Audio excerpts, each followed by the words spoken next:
Hi everyone, this is just a quick overview of your next teamwork skills assessment item, which is due next week on Wednesday the 24th of August.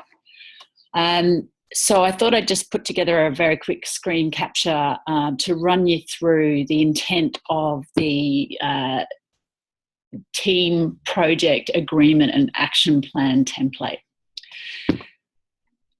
Basically, the first page is pretty self-explanatory. Really, we're looking for some housekeeping information. So in the first box of the template, we're asking you to come up with your own project team name. We also, in the second box, are looking for you to start thinking about coming up with a useful project title. So that can be different to your project team name. Then we're also asking for you to just give us the details of all your team members.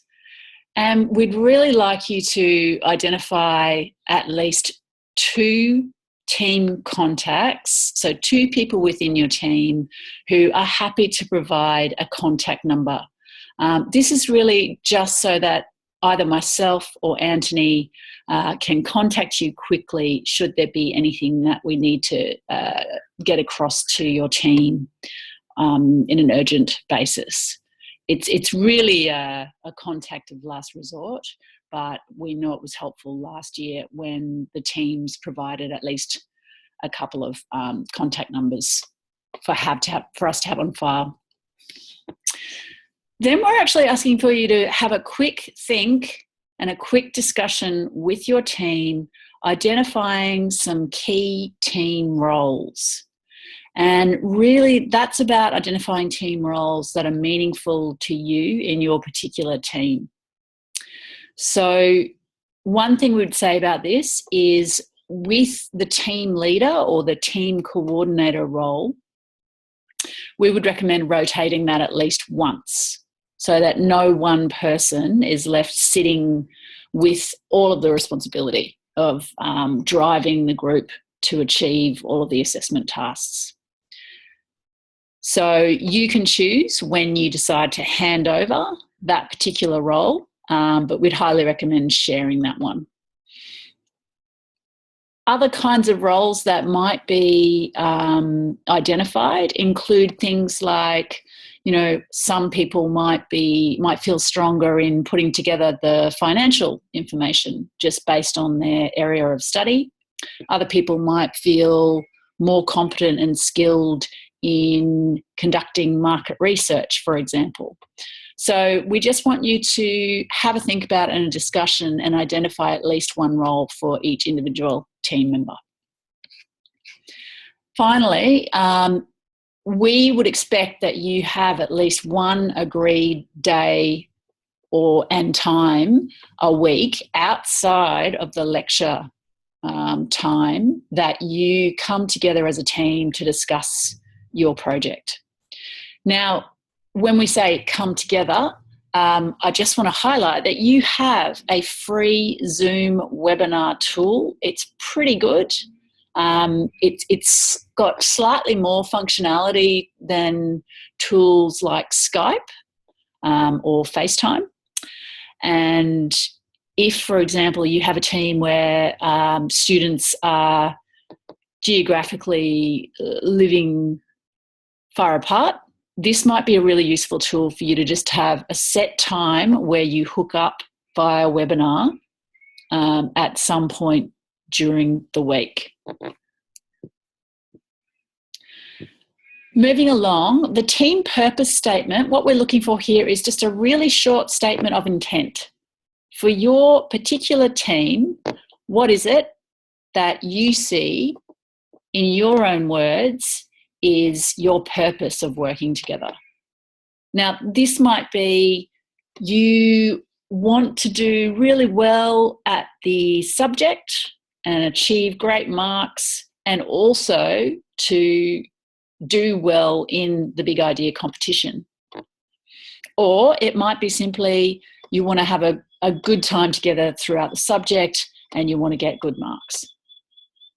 So have a think about what your intent and what your shared motivation is, your purpose of working well together. The next part is writing down a few key team agreement statements. Now, if you've done the Teamwork Skills workshop, we would have taken you through a 10-minute session where we knocked out a few group agreement statements during the workshop. I will post the images of those group agreement statements into the LMS. So you'll have those as a bit of a reminder and a reflection on some of the things that came up for the workshops, during the workshops. But I would spend a bit of time having a discussion here with your group to just figure out what is meaningful for you in your particular team. What are some of the key things that you think will be important for your team to work well together through the rest of the semester? The next section is pretty clear. It's a very simple action plan. And the main thing that you will need to make sure that you've got in there is your assessment tasks.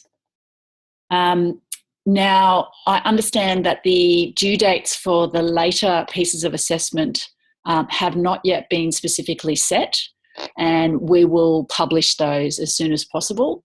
But I would suggest the week that they are due is already in your subject learning guide, and it's also in the assessment part of the LMS.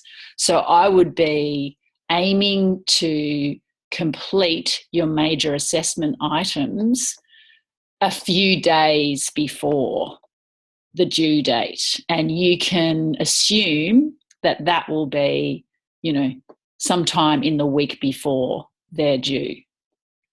So I would be aiming to achieve that, just to give yourself a chance to be able to really finalise and proofread and submit a quality product at the end. But I just wanted to say that I will make sure the due dates are made available to you for all assessment items in the next few days. Finally, it's a good idea to have a quick run through of some of the top risks. This is a risk assessment matrix, and it's pretty standard practice in project management circles. For example, when I was planning to go to the Conserve Delhi Commonwealth Games project in 2010, I did complete a risk matrix, and it was absolutely gobsmacking how many of the risks that I identified did come about. And so the beauty of that was, in having thought through some of the risks, I already had a backup plan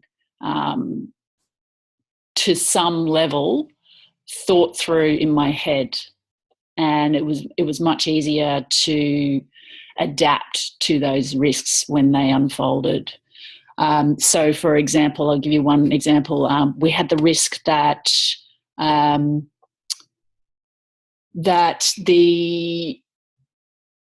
of the major ones I thought of was, what if the Commonwealth Games does not go ahead?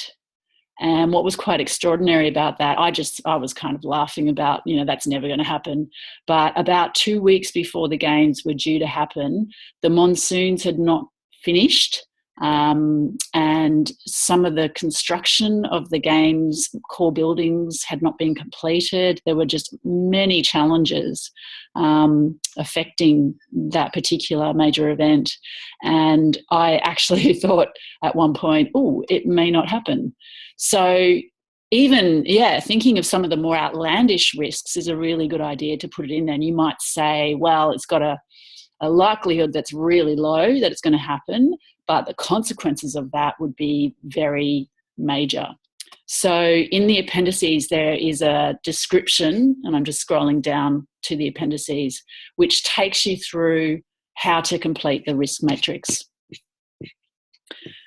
And the final piece, this is really about giving us a few key statements about how you think you're going to manage your team's accountability and responsibility to do the work. So we want to hear from you. For example, I'm scrolling down here to some of the prompt questions. We want to hear from you. Well, how will you manage team members who are not meeting their commitments? And how will you respond, for example, if team members are not showing up for team meetings? And also, I think it's quite important for you to think about how and when do you want to involve your academic support staff in helping out to manage team problems. And what I would say here is that your regional coordinators and Anthony and myself, the earlier you can come to us when you have concerns, the more likely it is that we're going to be able to help smooth things over and get you back on track. And so finally,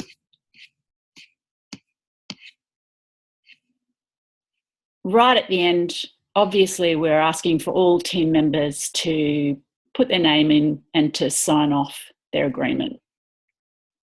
So I hope that gives you a bit more insight. The other appendix that's there is about when you're thinking about your team agreement, here are some prompt questions about other things that you might think are important to include in your team agreement statements. Excuse me. So I hope that's helpful, and I look forward to seeing your final team agreements coming through next week, and good luck with completing the assessment.